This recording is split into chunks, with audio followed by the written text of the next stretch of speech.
আসসালামু আলাইকুম প্রিয় দর্শক, স্বাগত জানাচ্ছি মুন নিউজ হাবের আজকের আয়োজনে। শুরুতেই সংবাদ শিরোনাম।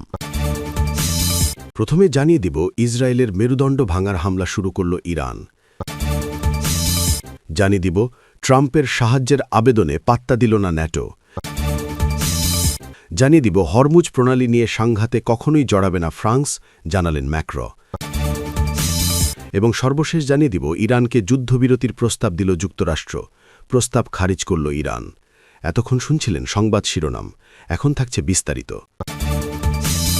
মধ্যপ্রাচ্যের চলমান উত্তেজনার মধ্যে নতুন করে সামরিক তৎপরতার খবর সামনে এসেছে।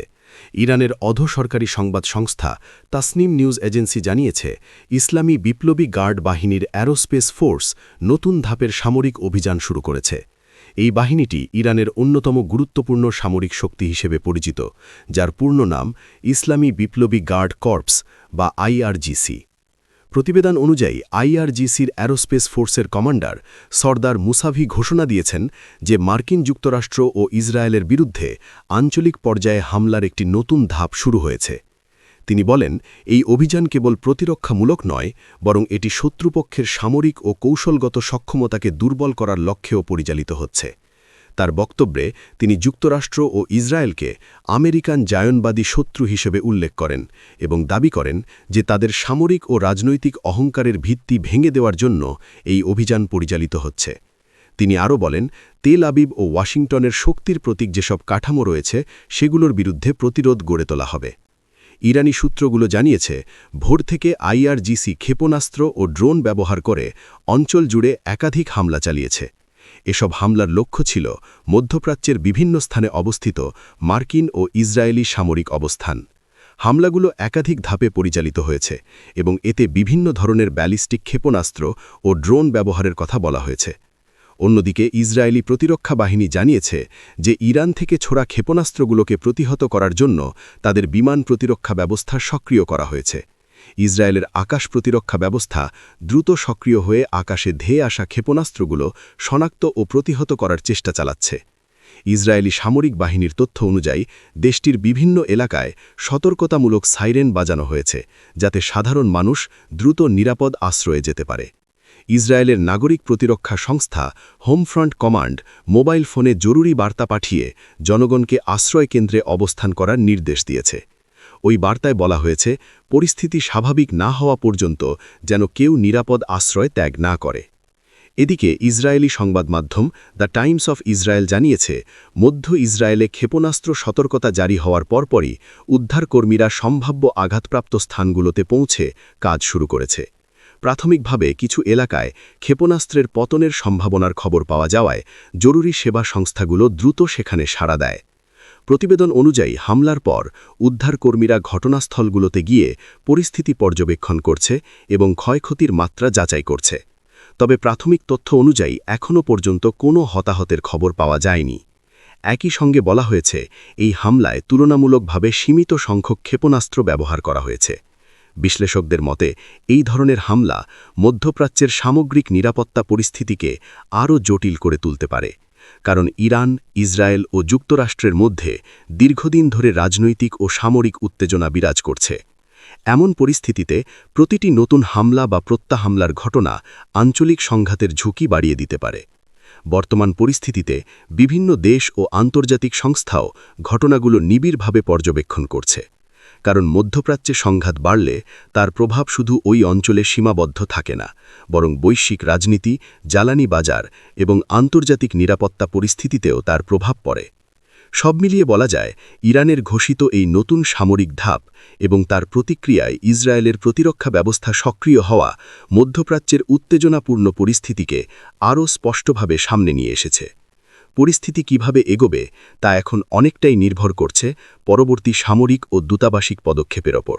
মধ্যপ্রাচ্যে চলমান উত্তেজনার মধ্যে হরমুজ প্রণালী ঘিরে আন্তর্জাতিক সামরিক ও কূটনৈতিক তৎপরতা নতুন করে আলোচনার জন্ম দিয়েছে। এই প্রেক্ষাপটে মার্কিন প্রেসিডেন্ট ডোনাল্ড ট্রাম্প ন্যাটো মিত্রদের প্রতি তীব্র অসন্তোষ প্রকাশ করেছেন। তার অভিযোগ, ইরানের বিরুদ্ধে যুক্তরাষ্ট্রের সামরিক অবস্থানকে অনেক দেশ সমর্থন করলেও সরাসরি সামরিক সহায়তা দিতে তারা আগ্রহ দেখাচ্ছে না। হরমুজ প্রণালী বিশ্বের অন্যতম গুরুত্বপূর্ণ সামুদ্রিক পথ। মধ্যপ্রাচ্যের তেল রপ্তানির বড় একটি অংশ এই পথ দিয়ে আন্তর্জাতিক বাজারে পৌঁছায়। ফলে এই প্রণালীতে কোনো ধরনের নিরাপত্তা সংকট দেখা দিলে তা বৈশ্বিক জ্বালানি বাজার ও আন্তর্জাতিক বাণিজ্যের ওপর বড় প্রভাব ফেলতে পারে। সাম্প্রতিক উত্তেজনার কারণে এই পথকে নিরাপদ রাখতে আন্তর্জাতিক সহযোগিতা চেয়ে যুক্তরাষ্ট্র বিভিন্ন দেশের কাছে নৌবাহিনী পাঠানোর আহ্বান জানিয়েছিল। কিন্তু মার্কিন প্রশাসনের সেই আহ্বানে প্রত্যাশিত সাড়া না পাওয়ায় অসন্তোষ প্রকাশ করেছেন ট্রাম্প। নিজের সামাজিক যোগাযোগ মাধ্যম ট্রুথ সোশ্যালে দেওয়া এক পোস্টে তিনি বলেন, নর্থ আটলান্টিক ট্রিটি অর্গানাইজেশন বা ন্যাটোর বেশিরভাগ সদস্য দেশ যুক্তরাষ্ট্রকে জানিয়েছে যে তারা ইরানের বিরুদ্ধে চলমান সামরিক অভিযানে অংশ নিতে আগ্রহী নয়। ট্রাম্পের মতে এটি যুক্তরাষ্ট্রের জন্য হতাশাজনক একটি বার্তা, কারণ তিনি মনে করেন ন্যাটো মিত্রদের সঙ্গে যুক্তরাষ্ট্র দীর্ঘদিন ধরে নিরাপত্তা সহযোগিতা করে আসছে এবং অনেক ক্ষেত্রেই যুক্তরাষ্ট্র তাদের সুরক্ষায় গুরুত্বপূর্ণ ভূমিকা পালন করেছে। তার বক্তব্যে তিনি ইঙ্গিত দেন যে যখন যুক্তরাষ্ট্র মিত্রদের রক্ষা করে তখন তারা সহযোগিতা চায়, কিন্তু যুক্তরাষ্ট্রের প্রয়োজনের সময় সেই সহযোগিতা সবসময় পাওয়া যায় না। তবে একই পোস্টে তিনি দাবি করেন, যদিও অনেক দেশ সরাসরি সামরিকভাবে অংশ নিতে চায়নি, তবুও তারা যুক্তরাষ্ট্রের অবস্থানের সঙ্গে নীতিগতভাবে একমত। ট্রাম্পের ভাষায়, প্রায় সব দেশই আমরা যা করছি তার সঙ্গে দৃঢ়ভাবে একমত। অর্থাৎ অনেক দেশ প্রকাশ্যে অংশ না নিলেও তারা যুক্তরাষ্ট্রের পদক্ষেপকে সমর্থন করছে বলে তিনি উল্লেখ করেন। ট্রাম্প আরও বলেন, যুক্তরাষ্ট্র তার মিত্রদের সুরক্ষা নিশ্চিত করতে দীর্ঘদিন ধরে বিপুল সামরিক ও অর্থনৈতিক সম্পদ ব্যয় করেছে। কিন্তু যখন যুক্তরাষ্ট্রের নিজের নিরাপত্তা বা কৌশলগত স্বার্থের প্রশ্ন আসে, তখন অনেক দেশ সেই একই মাত্রায় সহযোগিতা করে না। তার মতে এই বিষয়টি আন্তর্জাতিক নিরাপত্তা জোটের ভবিষ্যৎ ভূমিকা নিয়েও প্রশ্ন তুলছে। একই সঙ্গে মার্কিন প্রেসিডেন্ট দাবি করেছেন যে ইরানের বিরুদ্ধে সামরিক অভিযানে যুক্তরাষ্ট্র উল্লেখযোগ্য সাফল্য অর্জন করেছে। তার বক্তব্য অনুযায়ী এই অভিযানে ইরানের সামরিক অবকাঠামো ও নেতৃত্বকে বড় ধরনের ধাক্কা দেওয়া হয়েছে। যদিও এই দাবির বিষয়ে স্বাধীন সূত্র থেকে সব তথ্য নিশ্চিত হয়নি, তবুও ট্রাম্প এটিকে একটি বড় সামরিক অর্জন হিসাবে তুলে ধরেছেন। পোস্টের শেষ অংশে তিনি আরও কঠোর ভাষায় মন্তব্য করেন। তিনি বলেন, যেহেতু যুক্তরাষ্ট্র ইতোমধ্যে বড় ধরনের সামরিক সাফল্য অর্জন করেছে, তাই ন্যাটো মিত্রদের সহায়তা এখন আর প্রয়োজন নেই। এমনকি তিনি দাবি করেন, যুক্তরাষ্ট্রের কখনোই সেই সহায়তার উপর নির্ভর করার প্রয়োজন ছিল না। ট্রাম্পের এই মন্তব্য আন্তর্জাতিক রাজনীতিতে নতুন বিতর্ক সৃষ্টি করেছে, কারণ ন্যাটো জোট ঐতিহাসিকভাবে পশ্চিমা বিশ্বের অন্যতম গুরুত্বপূর্ণ সামরিক জোট হিসেবে পরিচিত। সদস্য দেশগুলির মধ্যে পারস্পরিক সহযোগিতা ও সম্মিলিত নিরাপত্তা নীতি এই জোটের ভিত্তি। বিশ্লেষকদের মতে ট্রাম্পের বক্তব্য যুক্তরাষ্ট্র ও তার ইউরোপীয় মিত্রদের সম্পর্কের ভেতরের টানাপোড়েনকে সামনে নিয়ে এসেছে।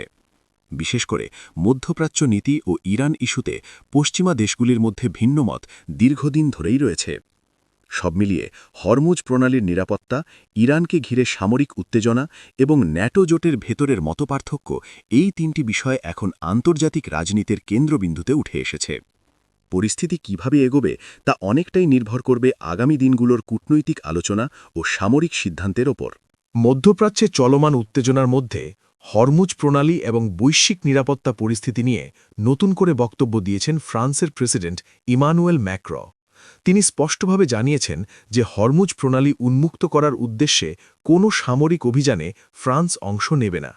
তবে সংঘাত শেষ হওয়ার পর আন্তর্জাতিক নৌ চলাচলের স্বাধীনতা নিশ্চিত করতে পারে এমন একটি কূটনৈতিক ও নিরাপত্তা জোট গঠনের বিষয়ে প্যারিস কাজ চালিয়ে যাচ্ছে। মধ্যপ্রাচ্যের পরিস্থিতি নিয়ে আলোচনার জন্য আয়োজিত মন্ত্রিসভার বৈঠকের শুরুতে ম্যাক্রঁ এই অবস্থান তুলে ধরেন। বৈঠকে তিনি বলেন, বর্তমান সংঘাতের প্রেক্ষাপটে ফ্রান্স কোনো পক্ষের সঙ্গে সরাসরি যুক্ত নয়, তাই এই দ্বন্দ্বে সামরিকভাবে জড়িয়ে পড়া ফ্রান্সের নীতির সঙ্গে সামঞ্জস্যপূর্ণ নয়। তার ভাষায়, আমরা এই সংঘাতে কোনো পক্ষ নই, তাই বর্তমান পরিস্থিতিতে হরমুজ প্রণালী উন্মুক্ত বা মুক্ত করার কোনো সামরিক অভিযানে ফ্রান্স কখনোই অংশ নেবে না। হরমুজ প্রণালী বিশ্বের অন্যতম গুরুত্বপূর্ণ সামুদ্রিক বাণিজ্য পথ। মধ্যপ্রাচ্যের তেল ও গ্যাসের বড় অংশ এই প্রণালী দিয়ে আন্তর্জাতিক বাজারে পৌঁছায়। ফলে এই পথে নিরাপত্তা সংকট দেখা দিলে তা শুধু আঞ্চলিক নয়, বরং বৈশ্বিক অর্থনীতি ও জ্বালানি সরবরাহের ওপরও বড় প্রভাব ফেলতে পারে। সাম্প্রতিক উত্তেজনার কারণে এই প্রণালীকে ঘিরে আন্তর্জাতিক উদ্বেগ বেড়েছে। ম্যাক্রো জানান, যদিও ফ্রান্স সরাসরি সামরিক অভিযানে অংশ নেবে না, তবুও ভবিষ্যতে নৌ চলাচলের নিরাপত্তা নিশ্চিত করতে আন্তর্জাতিক সহযোগিতা প্রয়োজন। সেই লক্ষ্যেই একটি সম্ভাব্য জোট গঠনের প্রস্তুতি চালিয়ে যাচ্ছে প্যারিস। তার মতে, সংঘাত শেষ হওয়ার পর একটি বহুপাক্ষিক কাঠামোর মাধ্যমে এই অঞ্চলে স্থিতিশীলতা ফিরিয়ে আনা সম্ভব। এদিকে ইরান যুদ্ধের প্রেক্ষাপটে ম্যাক্রো ইউরোপের নিরাপত্তা নিয়ে নতুন উদ্বেগও প্রকাশ করেছেন। তিনি এর আগে বলেছিলেন যে বর্তমান পরিস্থিতি বিশ্বকে আবারও পারমাণবিক অস্ত্রের যুগের বাস্তবতার দিকে ঠেলে দিচ্ছে। সেই কারণেই তিনি ফ্রান্সকে ভবিষ্যতের সম্ভাব্য নিরাপত্তা চ্যালেঞ্জের জন্য প্রস্তুত করার উদ্যোগ নিয়েছেন। যুক্তরাষ্ট্র ও ইসরায়েল ইরানের ওপর হামলা শুরু করার দুদিন পর গত ২ মার্চ ম্যাক্রন ঘোষণা দেন যে ফ্রান্স তার পারমাণবিক প্রতিরক্ষা ক্ষমতা আরও শক্তিশালী করবে। একই সঙ্গে তিনি ইউরোপীয় দেশগুলোর সঙ্গে কৌশলগত সহযোগিতা বাড়ানোর ওপর জোর দেন। তার মতে, পরিবর্তিত আন্তর্জাতিক পরিস্থিতিতে ইউরোপকে নিজেদের নিরাপত্তা নিয়ে আরও সক্রিয় ভূমিকা নিতে হবে। ম্যাক্রো তার এই নীতিকে ফরওয়ার্ড ডিটারেন্স বা অগ্রবর্তী প্রতিরোধ হিসেবে বর্ণনা করেছেন। এই কৌশলের লক্ষ্য হল সম্ভাব্য হুমকিকে আগেই প্রতিরোধ করার মতো সামরিক ও কৌশলগত ক্ষমতা গড়ে তোলা।